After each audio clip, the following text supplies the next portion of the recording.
Okay, Assalamualaikum warahmatullahi wabarakatuh. Okay, my name is Tuan Muhammad Aziz Mitu Amri. Uh, I'm from school SPPI Temerloh, from class 5 Smart. And the teacher in charge is Sir Roshaimi, my teacher, my chemistry teacher. Okay, today, uh, I want to make a presentation about chemistry, subject chemistry, Form 5, Chapter 4, Polymer. Okay.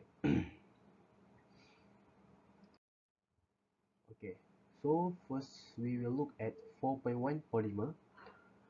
Uh, saya jujur saya cakap saya tak pandai speaking sangat, tapi saya akan cuba. Mungkin saya akan masukkan bahasa Inggeris sikit, bahasa Melayu sikit sebab uh, speaking saya pun tak power sangat. Okay, first kita akan tengok 4.1 polymer. Okay, what is polymer? A polymer is a long-chain molecule that is made from a combination of many repeating basic units. The basic unit of a polymer is known as monomer. The monomer combination reaction to produce a polymer is called polymerization reaction. Polymer is a long molecule consisting of many identical or similar building of blocks linked by covalent bond. Monomer is a repeating unit that serve as the building blocks of polymer. Okay, ini dia punya secara generally inilah maksud polymer dan juga monomer. Okay, kalau nak lebih faham, polimer ni dia seperti rantai molekul yang panjang, okay, long chain molecule yang dibuat daripada gabungan beberapa basic unit ataupun basic unit tu kita panggil monomer. Maksudnya kat sini kalau monomer tu disambung dengan rantai panjang ataupun kita boleh cakap dia sebagai bond lah, ikatan ataupun bond. Kita belajar form 4 kita, bond, kita panggil bond. So kalau monomer tu digabungkan dengan bond menjadi sebuah rantai panjang, kita panggil sebagai polimer lah. Okay, so apabila monomer disambungkan, proses tu kita panggil sebagai polymerization reaction. Okay, polymerization reaction. So okay, sebagai contoh ya, kita boleh tengok ini monomer. Katakan ini monomer, molekul-molekul monomer. Kita panggil basic unit monomer lah. Ini monomer. Lepas tu kita sambungkan, kita gabungkan dia orang ni jadi satu long chain, rantai yang panjang. Dan dan ini kita panggil sebagai polimer. Polimer yang dibuat daripada 3 monomer. Dan apa yang sambungkan dia orang ni, saya tanda yang kuning lah. Okay, apa yang sambungkan dia orang ni kita panggil bond. Okay, bond. Kalau kat bawah ni pula, ini polimer lah, ni polimer. Dan polimer yang dibuat daripada 5 monomers. Okay, tengok next. Okay, so dalam tajuk ni kita akan belajar source of polymer. Source of polymer ni ada dua, synthetic dan natural. Okay, bila kita sebut natural dan synthetic ni, mestilah kita terbayang natural ni adalah semula jadi. Synthetic ni kimia-kimia kan, bahan-bahan kimia yang manusia buat sendiri lah. Memang betul sebenarnya. Buatan synthetic ni we call as buatan lah. Okay, so kita tengok penerangan natural polymer. Natural polymers are polymers that are naturally available, can be obtained from our surroundings. Examples of natural polymers are starch, protein and cotton. Okay, natural polymer ni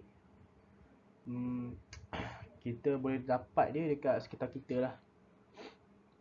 Contoh dia macam starch.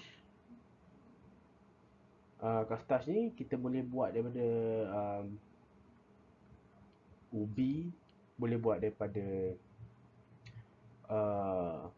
kacang pun boleh. tepung-tepung yang kalau kita tengok contoh macam cerita Pipin tu kan. Dia tengok opah dia tu buat tepung pakai kacang kan. Itu antara salah satu natural polymer ataupun cotton. Cotton ni kalau kita tengok ada pokok uh, pokok kapas dan kita ambil cotton daripada pokok kapas tu. So cotton tu kita katakan natural polymer. Yang natural polymer kita ambil daripada sekitar kita lah, yang dah sedia ada lah. Dah sedia ada, bukan yang kita buat, tapi yang kita sedia ada, yang kita boleh ambil. Okay. Kalau synthetic polymer pula, kalau basically synthetic polymers on the other hand are man-made through chemical reaction in laboratories or factories. Okay. For example, nylon, polyethanes, polystyrene, polyvinyl chloride, or we call it as PVC. Example of synthetic polymer that are manufactured in the industrial sector. Okay, so kita boleh tengok contoh macam ni. Ini nylon. Nylon ni polymer, tapi polymer buatan lah, synthetic polymer. Kita buat dia dekat dalam makmal dan kilang kita buat. Kita tak ambil daripada alam sekitar, kita buat dia menggunakan bahan kimia. Dan juga polyvinyl chloride. Polyvinyl chloride ini polyvinyl chloride, ataupun kita selalu cakap PVC lah. Yang kita selalu sebut PVC tu, ni lah dia, polyvinyl chloride.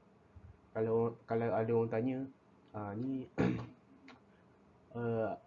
polyvinyl chloride ni apa benda? PVC lah. Polyvinyl chloride, C PVC. Nampaklah kita expert lah, expert. Okay. So, ini example of soft polymer. Okay, kita tengok the polymer, kita tengok monomer lah, kita tengok polymer. Okay, polymer ya, starch, yang daripada natural, starch, cellulose, protein and natural rubber.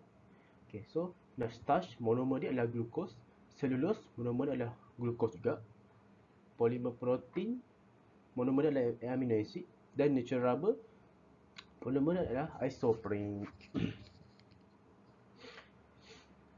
Dan juga natural rubber ni, nama saintifik lain dia adalah polyisoprene. So macam kalau kita belajar apa yang kita belajar, kalau monomer dia, contoh monomer dia isoprene, kalau polimer dia tambah je poly kat belakang, so jadi polyisoprene. Lebih kurang macam sintetik lah. Lebih kurang macam sintetik ni. Kalau daripada polimer sintetik pula, kalau monomer dia styrene, punya polimer adalah polystyrene. Kalau propane, polimer dia adalah polypropane. Kalau monomer dia vinyl chloride, polimer adalah polyvinyl chloride. Okay, kita masuk lagi, iaitu type of polymer. For the type of polymer, we have thermoplastic polymer, thermosetting polymer, and elastomer polymer. Okay, let's see what is thermoplastic polymer. Okay, the thermoplastic polymer are polymers that can be repeatedly remolded upon heating and can be recycled. When heated, the thermoplastic polymer melt and solidify when they are cooled. Example is polyethylene, polyvinyl chloride, PVC, and nylon. Okay, so untuk lebih memahami thermoplastic polymer ni, kita boleh cakap yang dia ni kita boleh bakar. Kita bakar dia, lepas tu dia cair. Lepas dia cair tu, kita boleh keraskan dia balik supaya dia keras. Okay, contohnya macam contoh macam ni lah, PVC ni. Kalau kita cair dia cair kan. So bila dia liquid, katakan kita tuang dia dekat satu mangkuk, bagi penuh mangkuk tu. Lepas tu kita tunggu lama, lepas tu dia keras. Bentuk dia tu akan mengikut bentuk dalam mangkuk tu. So so dia boleh cairkan dan dia boleh keraskan. Kita boleh guna semula lah. katakan kita PVC tu dah banyak dah rosak, dah pecah-pecah kan. Kita cairkan dan kita boleh bentuk yang baru lah. Tak kisah kita nak bentuk PVC ke, kita nak bentuk apa, macam corong ke, ataupun kita nak buat benda lain, ikut kreativiti sendiri. Okay, lepas tu kita tengok thermosetting polymer. Thermosetting polymer ni dia lain daripada thermoplastik. Generally, thermosetting polymers cannot be remolded after heating. Okay.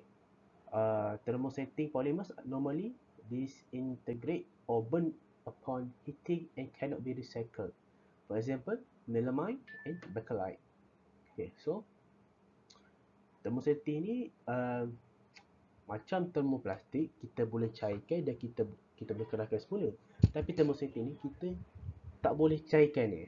Kita tak boleh, bukan tak boleh cairkan, kita tak boleh cairkan dan kerahkan semula. Dia kalau kita bakar dia akan terbakar, dia akan hangus, terbakar. Dan maksudnya kita tak boleh guna semula lah. Termoplastik kita boleh guna semula. Thermosetting ni tak boleh guna semula lah. Dia akan terbakar. Contoh macam plastik yang kita jual ayam, contoh senang lah, plastik jual ayam. Yang kita beli ayam, dia letak plastik kan, cuba kita bakar, dia bercair tak? Dia bercair tak? Dia cair, lepas tu kita keras semua jadi plastik tak kan? Dia akan terbakar macam tu. Macam tu lah contohnya. So tengok seterusnya iaitu elastomer polymers. Okay, so elastomer polymers can be stretched and can return to their original shape when released. Okay, possess high elasticity properties. For example, polyurethane, styrene, butadiene rubber. Okay, so polyurethane ni macam ni lah, macam span ni. Dan styrene butadiene rubber ni, SBR, ini lah getah yang kita jumpa dekat tapak slipper tu. Okay, so elastomer polymer ni, dia punya elasticity ni tinggi, high elasticity. Dan apabila high elasticity, dia boleh diregangkan. Dan dia akan kembali pada wujud dia yang asal. Okay, so contohnya macam getah yang apa, kita pergi kedai mamak tu, diikat getah kan, kita pasal kan, elasticity getah tu tinggi. So contoh elastomer polymers. Okay, so kita tengok pula pada proses polymerization reaction. So polymerization reaction ni adalah proses untuk monomer menjadi polimer. Itu senang dia lah. Polymerization reaction, monomer jadi polimer. Okay, so proses ni ada dua, iaitu addition polymerization and condensation polymerization. Okay, first kita tengok dulu addition polymerization ni. Addition polymerization occurs when monomers that have double covalent bonds between two carbon atoms, ataupun kalau kita tengok dia punya rajah, macam ni lah dia punya rajah dia, react with one another. Okay, so masuk dia kat sini. Benda ni addition polymerization ni dia akan terjadi kalau contoh dia macam kalau sesuatu monomers tu adalah sama. Kalau monomers sama, katakan ada 3 monomers. Katakan ada 3 monomer kan. Contoh saya lukis blok lah. Saya lukis satu blok. 1, 2, 3. Kat blok ni ada monomers. Blok ni monomers. Dalam ni adalah unsur-unsur dia. Dan katakan unsur-unsur dalam ni sama. Ni contoh CCH. Ini C, ini C. Atau ada H, ada H, ada H, ada H. Okey. Dan semua ni sama. Ini sama. Ini sama, ini pun sama. Okey. Lepas tu tiga-tiga blok ni dia akan mengalami addition polymerization. So syarat untuk addition polymerization ni, asalkan dia punya monomer sama dia boleh, kita boleh cakap dia addition polymerization. Okay, so the second is condensation polymerization. Okay, basically condensation polymerization ni involve at least two different monomers. Paling kurang dia kena ada dua monomers yang berbeza. Contoh dia, contohlah saya tunjuk. Ini C, ini H, ini H, ini H, ini pun H. Okay, ini monomers kita pertama. Dan monomers kita kedua, saya pakai warna hijau. Kita ambil ini C. Nampak sama.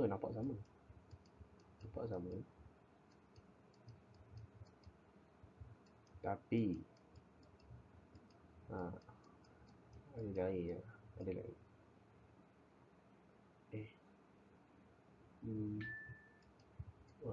Ni 4.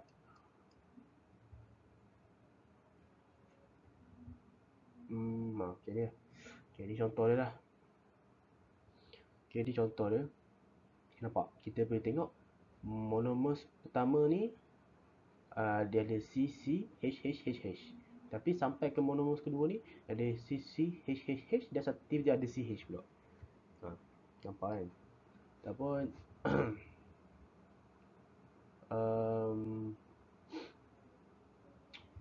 so monomers pertama, monomers kedua ni berbeza kan? So kita boleh kata yang dia akan mengalami condensation polymers.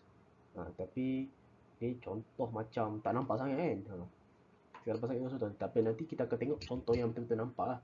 Okay, kita tengok dulu. The monomers involved consist of two functional groups that will take part in the polymerization reaction.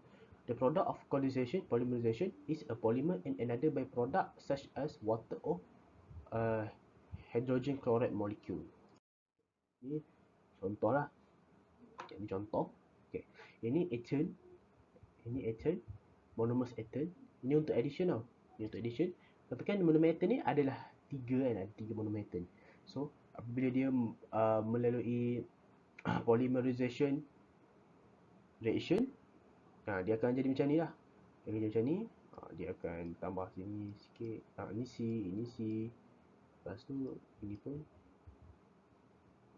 dia akan jadi macam ni. Dia akan terbuka. Ini H. Ini pun H. Ini H. Ini H. Lepas tu dia sambung lagi. Ini pun sama lah, lebih kurang. H. Ini H. Ini H. Dan dia akan bersambung lah sampailah berapa monomer pun ada kat situ. Sama lah macam propane. Propane ni dia akan sambung jugalah. Kalau CH2, kalau CH2 dia akan sambung juga. Dia akan bersambung macam ni lah. Macam ethane tadi. Kalau ethane dia jadi polyethane. So dia akan bersambung. Sama dengan vinyl chloride, styrene. Dia akan sambung je. Dia akan ulang. So itu kalau addition. Kalau condensation ni itu lain sikit. Okey, kita tengok contoh lah. Contoh yang kita boleh nampak kat sini. Contoh macam Terraline. Itulah. Macam saya katalah, saya Inggeris tak berapa pandai. Okey. Kita beri contoh. Ini adalah 1,2 echanediol. Echanediol. Yang ini pula adalah terephthalic acid. Okey, terephthalic acid. Nampak macam betul lah sebutan ni.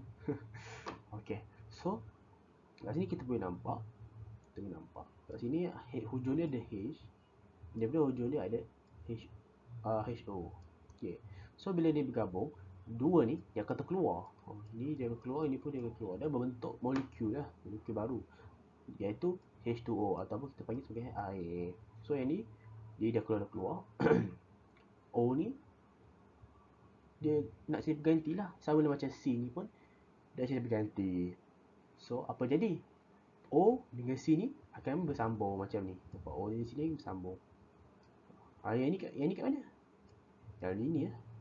Yang ni. Nampak dia bersambung kan? Sama macam ni. Macam ni kita tengok dia nak cari dia punya apa, dia dia nak cari, dia nak buat molekul baru kan. Okey, kat sini kalau macam yang kat sini, ya hidrogen yang akan keluar, ini pula klorin yang akan keluar. Lepas tu bila keluar dia akan bentuk yang baru, iaitu HCl, hydrogen chloride. So dah ni nak cari pasangan dia, ni pun nak cari pasangan dia. So dia akan gabung lah. N dengan C ni dia akan gabung jadi macam ni lah, NC. H ni sini akan letak kat atas, O ni pun akan stay kat atas tu. So dia kerja macam ni. Dan dia pun akan bersambung je, bersambung. Kalau ada lagi lah banyak. Okey. Okay, seterusnya. The use of polymer in daily life. Okay. So kita tengok dulu apa karakteristik of synthetic polymers. Okay. Sebenarnya natural polymer ada fungsi juga, tapi kat sini kita nak tengok synthetic polymer sebab dalam industri kita banyak pakai synthetic polymer. Sebab synthetic polymer, okay, kita tengok kenapa kita banyak pakai synthetic polymer. Okay. So, first, synthetic polymer ni good insulator of heat. Okay. Good insulator of heat. Dia penyerap haba yang baik lah. Lepas tu, inert and unreactive. Okay. So, inert and unreactive, dia tak mudah dia tak mudah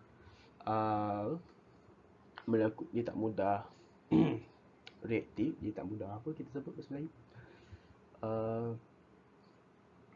reaktif lah, dia tak mudah aktif lah. Bahan dia tak mudah aktif. Tiba kita letak dia dalam panas, tiba mencari ke tak apa meletup tiba ke, dia tak jadi tu lah. Lepas dia resistant to high heat. So macam contoh macam Tupperware, ada Tupperware yang kita pakai synthetic polymer. Kita tak sebenarnya contoh macam Tupperware kan. Tupperware tu synthetic polymer dalam tu banyak sebenarnya. Banyak. Kita tak boleh kata dia polyvinyl chloride ke, polyethane ke, sebab dia banyak, dia gabungan banyak polymer. Lagi-lagi synthetic polymer. So contoh macam Tupperware, ada Tupperware yang kita letak di air panas, tapi bila kita pegang bawah tak panas ataupun kurang panas. So dia resistant to high heat. Dan juga lightweight, strong and hard. Synthetic polymer ni, kebanyakan synthetic polymer ni ringan, kuat dan keras. So senanglah kita nak buat apa-apa barang. Okay, ini pula adalah contoh-contoh penggunaan synthetic polymer. Kita tengok various medical and laboratory apparatus are made of polypropylene. Kalau kita buat uji kaji kat makmal, kita pelajar uji kaji kat makmal, kita tengok kebanyakan barang-barang makmal yang plastik tu kan, semua dibuat daripada synthetic polymer. Okay, sebab macam ni lah. First dia strong and hard. Lepas tu dia resistant to high heat. Resistant to high heat tu penting sebab kebanyakan eksperimen kita pakai api kan. Betul tu. Lepas tu dia unreactive. Katakan kalau dia reaktif kan, apa-apa bahan kimia yang kita buat, tiba benda ni, apa yang bahan kimia dalam ni pun, saya tanda merah, boleh nampak. Apa-apa bahan kimia dalam ni pun dia akan masuk sekali kan, mesti. Lepas tu eksperimen kita tak jadi lah. Okay, lepas tu tengok plastik yang kita guna, yang kita pakai dan kita boleh belah tu, kita panggil sebagai polyethylene is widely used as plastic bags. Okay, boleh plastic bag kita pakai ni kebanyakannya adalah polyethylene. Lepas tu ada nylon. Nylon ni produce threads that are important for the textile industry. Okay, nylon ni kita buat benang-benang benang kita pakai pakaian, kebanyakan pakaian kita sebenarnya daripada nylon, daripada synthetic polymer. So dia unreactive, dia resistant to high heat dan sebagainya. Lepas tu yang terakhir, tadi contoh terakhir adalah layering of acrylic polymer for roof waterproof. Okay.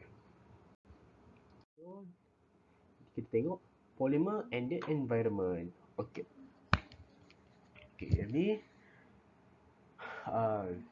dalam era globalisasi ni kan, kita pakai ayat Melayu sikit lah. Okay, dalam era globalisasi ni, jangan suruh saya buat ayat Inggeris sudah.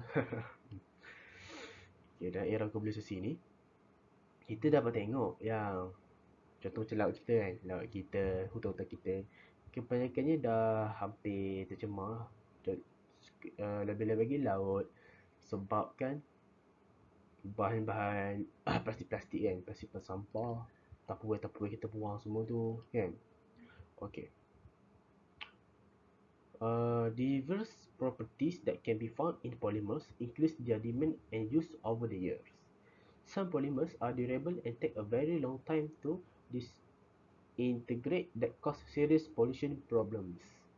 Marine pollution cause many creatures to die and microplastics to enter the food chain. Landfill, on the other hand, are filled with non-biodegradable plastic bags that can affect the environment. Okay, daripada penerangan ni, kita contohnya macam kita buang plastik ni kan, semua sintetik polimer ni. Kita ni banyak pakai sintetik polimer. So sintetik polimer ni, kebanyakan sintetik polimer dia tahan lama. Sebab tu kita buat produk-produk, kita buat barang-barang kita daripada sintetik polimer, sebab dia tahan lama. Dia susah nak terurai. Tapi kalau susah terurai, maksudnya kalau kita buang pun dia tak terurai lah. Macam benda-benda yang natural ni, dia senang terurai. So macam contoh macam makanan kan, kita buang sisa-sisa makanan kita, dia semua dah terurai. Kita letak belakang tu, tunggu dulu sehari je. Sehari tak apa, pagi sampai petang dia start busuk kan. Ya, dia start terurai tu. Tapi macam plastik-plastik ni, kita simpan Tupperware tu, saya rasa 3 tahun pun tak berbau lagi, tak terurai lagi. Dia lambat lama terurai. So katakan benda-benda ni masuk dalam laut kita. Lepas tu tiba-tiba adalah penyu. Datang berapa kita dapat penyu kan. Bawa penyu. So makan plastik ni. Ya Allah, sedapnya lah plastik. Jom masa lepas. Okay, dia makan plastik tu. So mestilah dia akan bagi efek dekat penyu tu. Samalah. So ini adalah masalah kat bukan saja negara kita lah, tapi dekat semua negara luar pun sama lah. Ini macam kita tahu, setiap benda yang kita buat, setiap perkara yang kita buat, semua ada good and bad dia. So walaupun begitu, setiap negara kita negara luar dah fikirkan cara dia. Okay, salah satu dia lah, in line with the advancement of science and green technology, various methods have been introduced to ensure more sustainable use of polymers. Basically, it's the easiest way to consumers to ensure that synthetic polymers do not end up in landfills. Okay.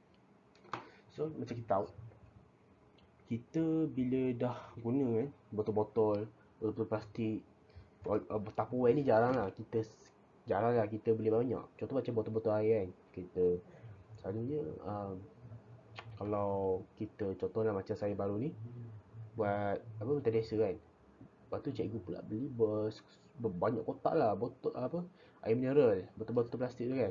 So botol plastik tu termasuk lah dalam sintetik polimer yang susah untuk diuraikan, yang bukan biodegradable. So apa yang kita buat? Takkanlah kita nak kalau kita buang semua tu mestilah penuh tempat sampah tu. So apa kita boleh buat? Kita semula. Dia adalah cara-cara dia. Dia adalah apa proses-proses yang dia akan lakukan. Okay. Lepas tu, the introduction of degradable polymers, particularly for plastic products, enables pollutions to be reduced. Okay. So botol-botol air ni macam tadi, botol-botol air yang banyak tu, kita recycle. Dan ada juga cara yang lain untuk kita pastikan environment kita terjaga. Contohnya macam kita buat degradable polymers. So dia tetap synthetic polymer, tapi kita ada masukkan addition, yang membuatkan synthetic polymer ni mudah untuk terurai lah. Ada kita masukkan sesuatu dalam tu untuk memudahkan dia terurai. Contohnya kita pernah dengar kan, plastik macam plastik untuk selamatkan sekitar lah, biodegradable plastik. So kita pakai biodegradable plastik untuk memudahkan lepas kita pakai tu kita buang. So lama-lama dia akan terurai dengan sendiri. Okay. Additive are added to enable plastic to decompose naturally by bacteria or decompose by light. Okay, macam saya cakap tadi lah. Kita masukkan, contoh kita masukkan bakteria dalam plastik tu, kita sediakan satu plastik yang dimasukkan bakteria ataupun biodegradable.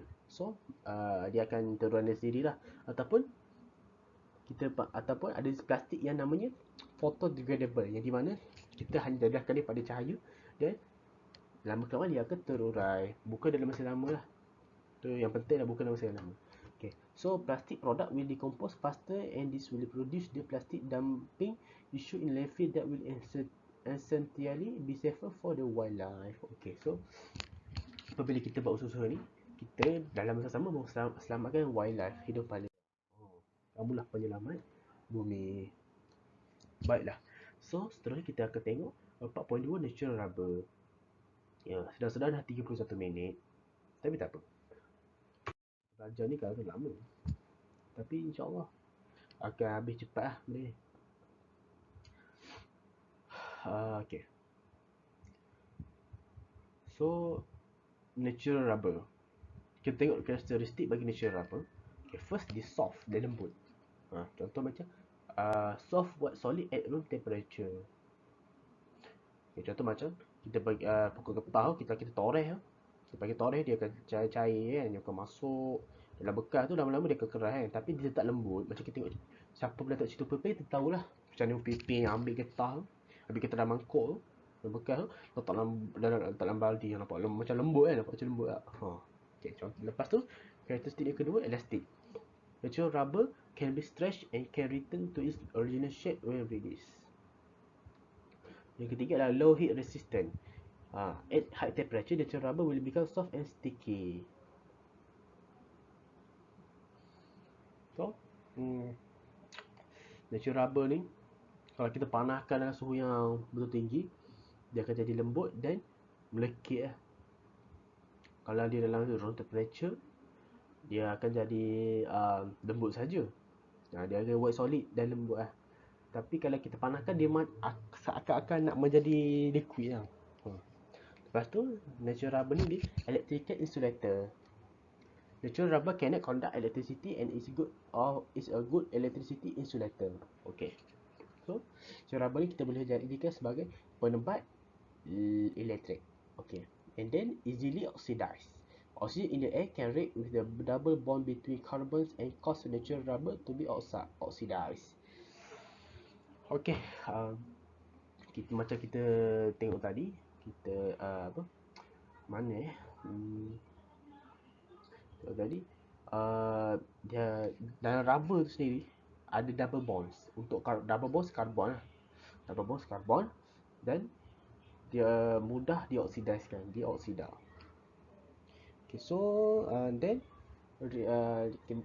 ada karakteristik is reactive to chemicals. Okay, so natural rubber reacts easily with acids, alkalis and organic solvent. And then macam biasalah, natural rubber ni adalah waterproof. And then tengok apa kegunaan use of natural rubber ni. Kebanyakan produk, okay, macam saya cakap tadi, synthetic polymer. Synthetic polymer banyak digunakan dalam kita punya industri kan. Okay, tapi jangan anggap semua barang yang kita gunakan ni sintetik sahaja. Jangan macam tu, sebab ada juga natural polymer. Okay, contoh macam rubber ni polymer. Rubber ni polymer. Okay, so kita tengok use of natural rubber. Contohnya macam ni. Okay, kita buat tayar ni natural rubber. Boot ni pun natural rubber. Sarung tangan ni pun natural rubber. Kertas ni pun natural rubber. So macam dia macam getah ni, kita ingat tadi karakteristik dia elastic. Elasticity is dia ada elasticity. Lepas tu dia penebat elektrik. Sarung getah ni, kalau kita pakai sarung tangan tu, kalau kita pegang wayar yang rosak ada elektrik tu, kita tak akan terenjak lah. sebab dia pendapat elektrik. So then kita tengok pada coagulation of latex. Okey. Apa ni? Tak pernah dengar lagi. Coagulation tu apa? Latex tu, ya Allah, apa tu latex? Tak pernah dengar Okey. So, latex is a white fluid obtained from rubber tree when the tree bark is tapped.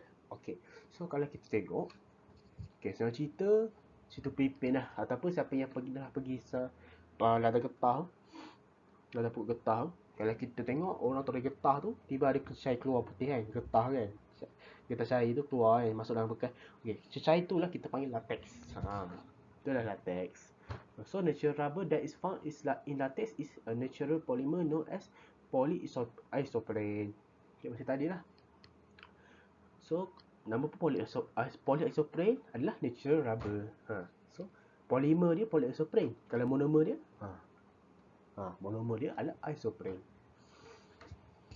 So latex adalah polyisoprene. Latex is collected in liquid form for processing, or it can be left to coagulate and to be collected a day after it was tapped. And then the collection of latex in liquid form should be done quickly because once exposed to the air for a few hours, the latex will start to coagulate and turn solid. Okay. Next. Okay, ini adalah proses coagulation. Coagulation process of latex.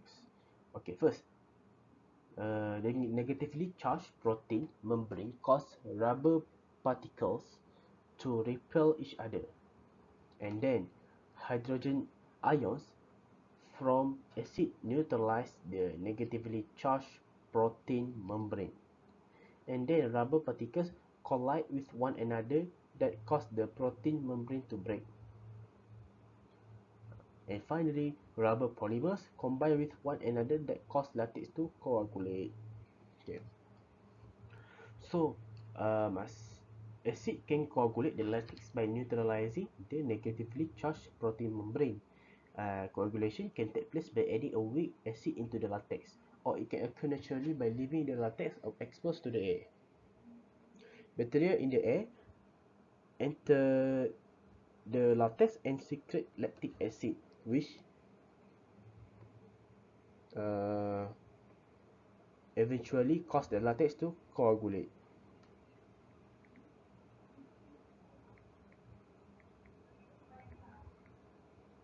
Okay. So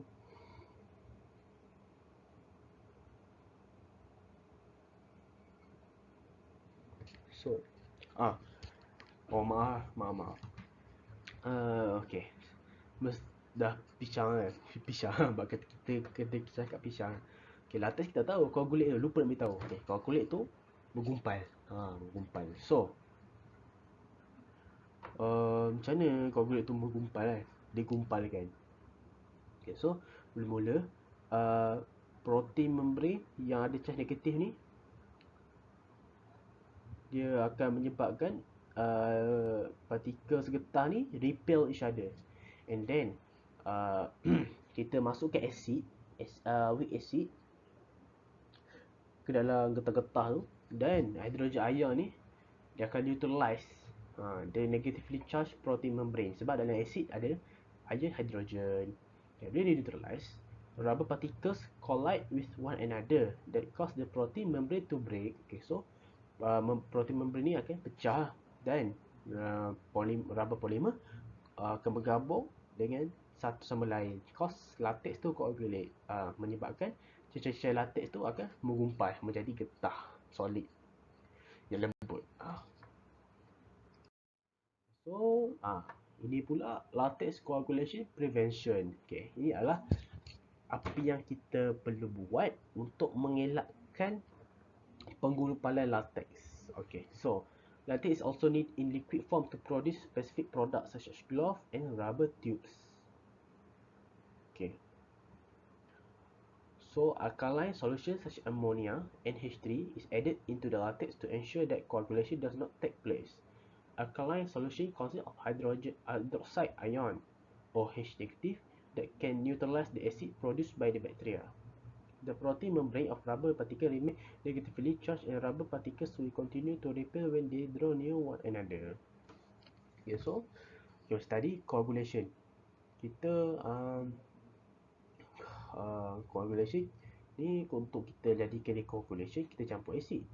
Kita campur asid, dia akan menggumpal. Jadi seketul getah yang solid lah. Lepas tu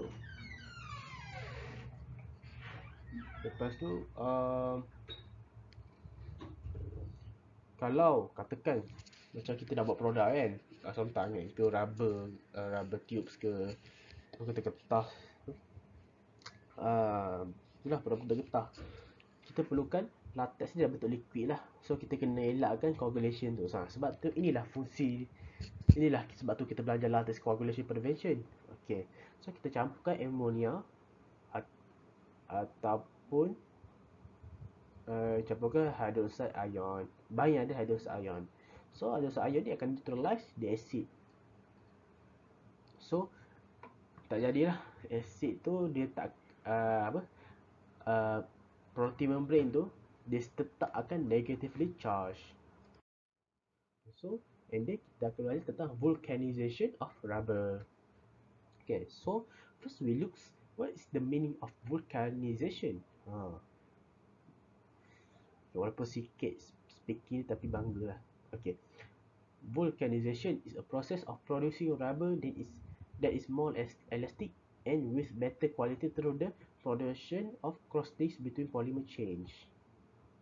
Okay, natural rubber is soft and easily oxidized when exposed to the air for a long period of time. This condition renders natural rubber unsuitable to be used for certain conditions or applications. The characteristic of natural rubber can be improved by undergoing the vulcanization process.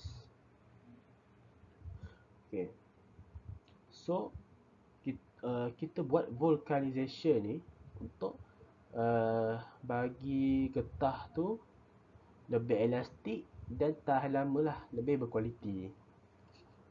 Sebab kadang tu natural rubber ni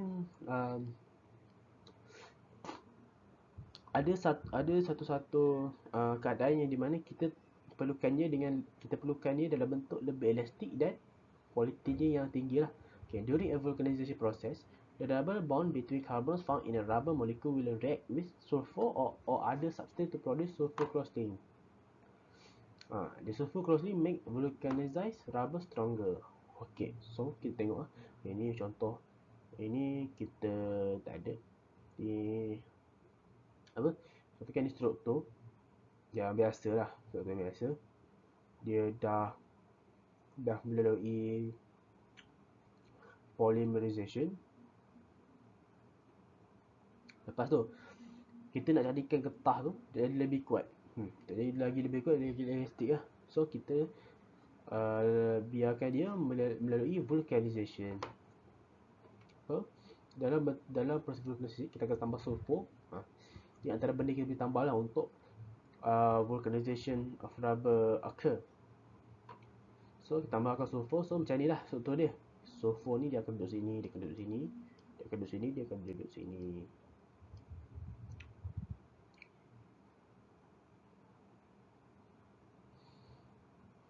Dan ni pun sama, dia akan duduk sini, dia akan duduk sini, dia akan duduk sini, dia akan duduk sini. Okey. Okey, dari segi pemerhatian lah. Dari segi pemerhatian. Okey. Apa kita boleh lihat? Buat apa saya tanya? Tak ada orang jawab pun. Okeylah. Okey, kita boleh lihat sulfur ni dia akan muncul dekat karbon. Dekat karbon. Okey, kita boleh cakap yang sulfur ni akan muncul kat karbon. Dia muncul kat karbon, akan muncul kat karbon ya. Ini kita boleh nampak satu. Satu lagi dia akan muncul kat mana? Kat sini, kat sini. Okey. Dia akan muncul di antara double bond. Kita boleh nampak ni double bond. Dia akan muncul di antara double bond. So dia akan muncul kat sini dan muncul kat sini lah. So macam ni kita cari double bond, kat situ lah sulfur dia akan muncul. Sini. Dan double bond ni dia akan jadi single bond. Okey, nampak tak? Terkejut tak? Okey. The alternative vulcanization method. So, vulcanization by using sulfur is the main method used to produce vulcanized rubber from natural rubber.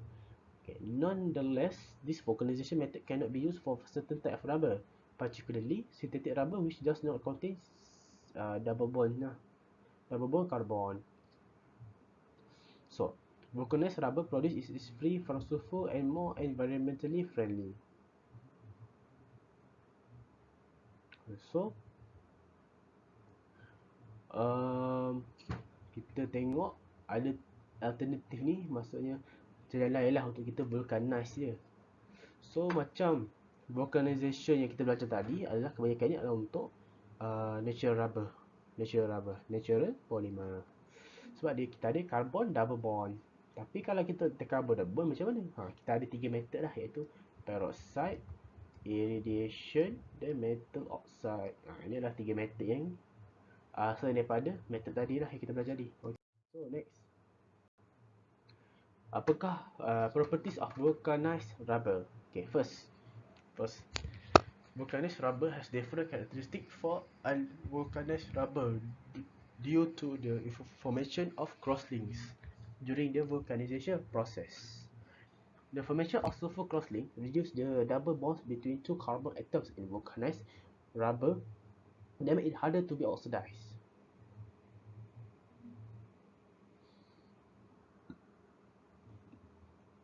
Okay then, strong sulfur crosslink prevents the rubber polymer from sliding when it is stretched and can return to its original shape when released.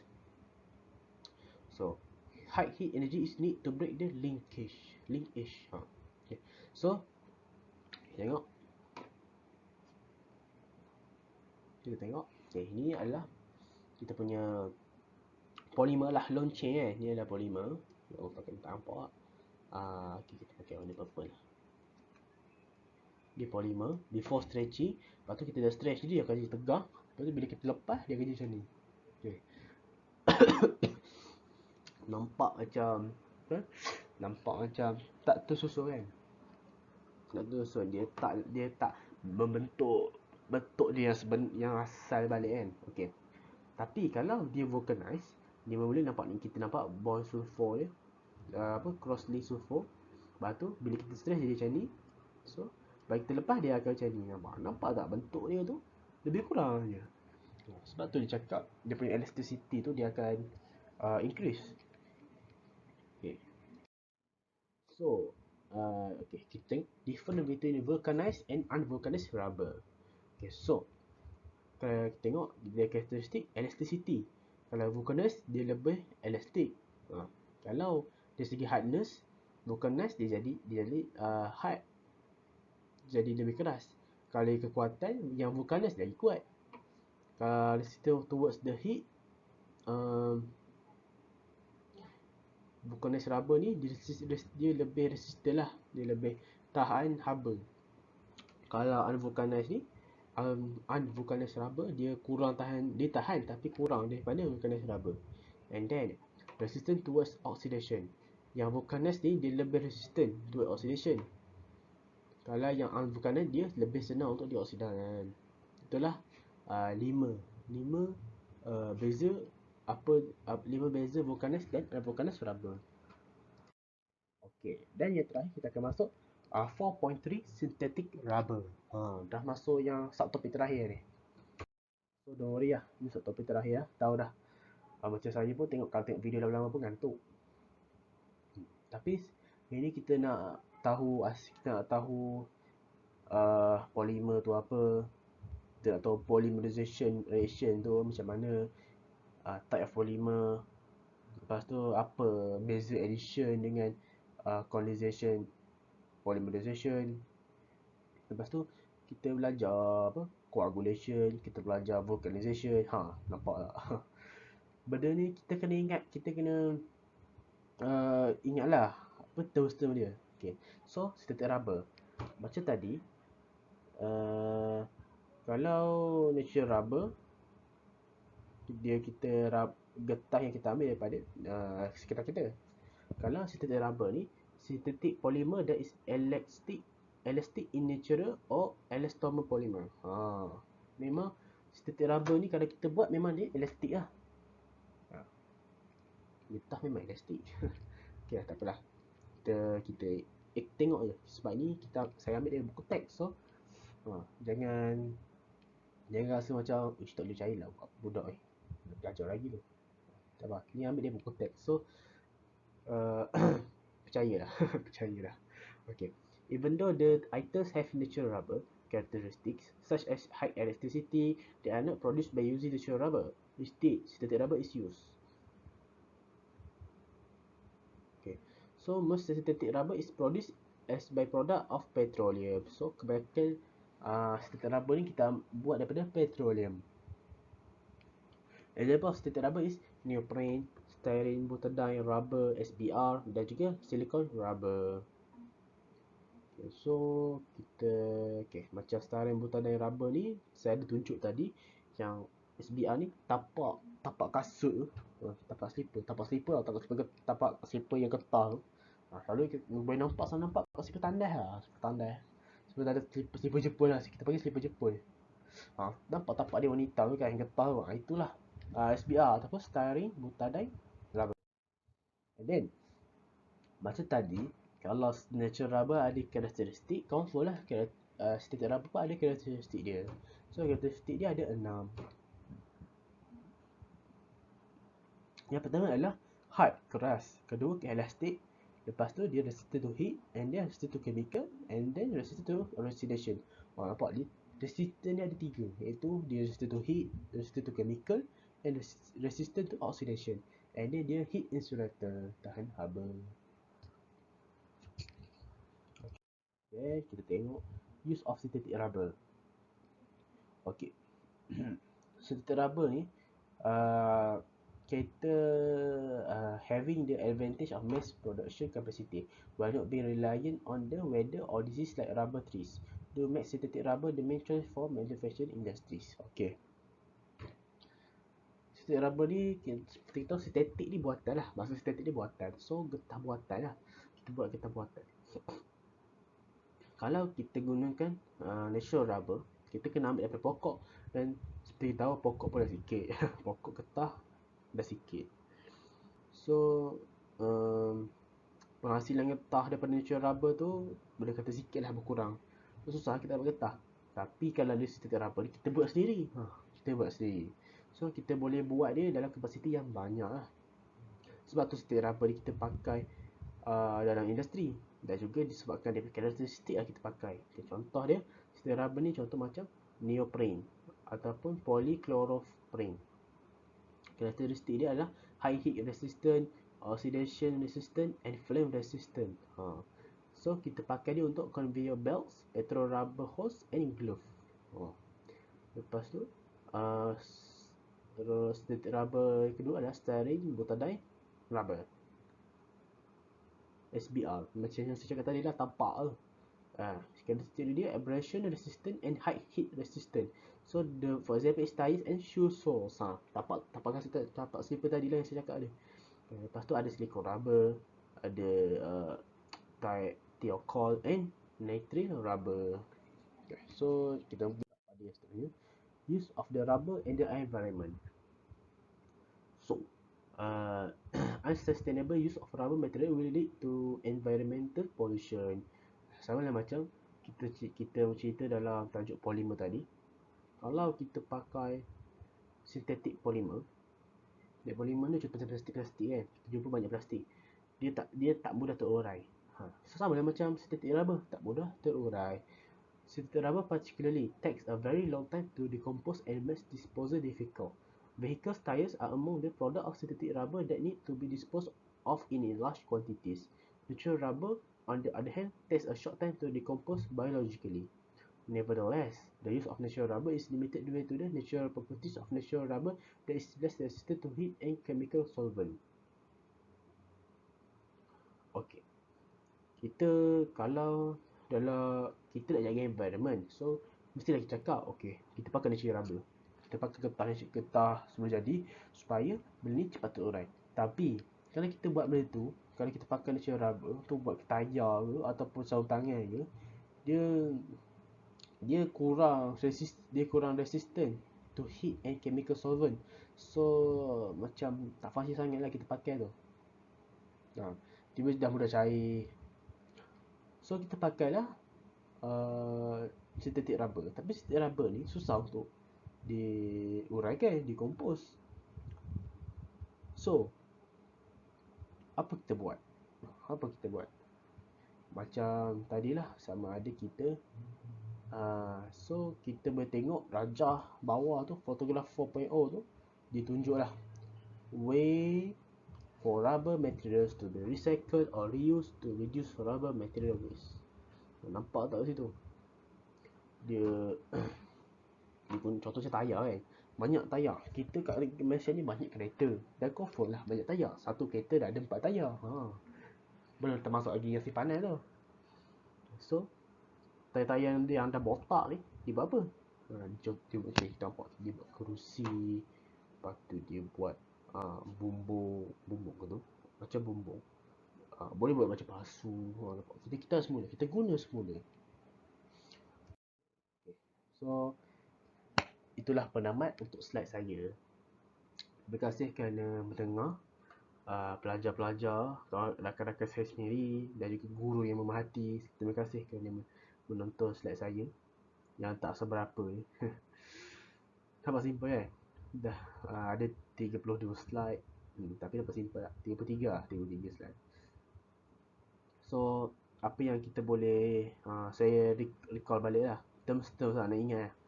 Okay, so polymer ni long chain molecule yang dibuat daripada banyak monomers yang digabung, dilekatkan menggunakan bond lah. Covalent bond. Lepas tu kita belajar pasal polymerization, iaitu proses untuk monomer ni jadi polimer. Lepas tu kita ada sentuh pasal coagulation, proses gumpalan. Lepas tu vulcanization, di mana proses itu dibuat pada getah untuk getah jadi lagi kuat lah. Lepas tu kita dah belajar pasal rubber, natural rubber, synthetic rubber. Lepas tu kita sentuh karakteristik, kita sentuh use of that rubber, and then kita masuk environment alam sekitar kita. Apa kesan-kesan kalau kita pakai getah ni, kita pakai polimer ni, dan cara kita untuk mengurangkan kesan buruk yang kita dapat dengan menggunakan benda-benda ni secara tidak terkawal. Kita boleh guna, tapi kita kena pakai dengan terkawal. Dan kalau kita pakai tu macam kita senang cerita, contohnya macam kita tebang pokok nak buat kertas. Tebang satu pokok, tanam lagi 3 pokok. Nampak tak? Kita menggunakan pokok, tapi dah sama lepas tu kita tambah balik pokok. Sama macam getah. Dan bahan-bahan lain, kita buat getah tapi getah tu bahaya kan. So kita kurangkan possibility untuk benda tu merosakkan lakiran kita. Okay. So itu sajalah daripada saya. That's all from me. Okay. Assalamualaikum warahmatullahi wabarakatuh. My name is Tuan Mahazi. Harapnya semua video saya ni membantu lah. Okay. Bye bye.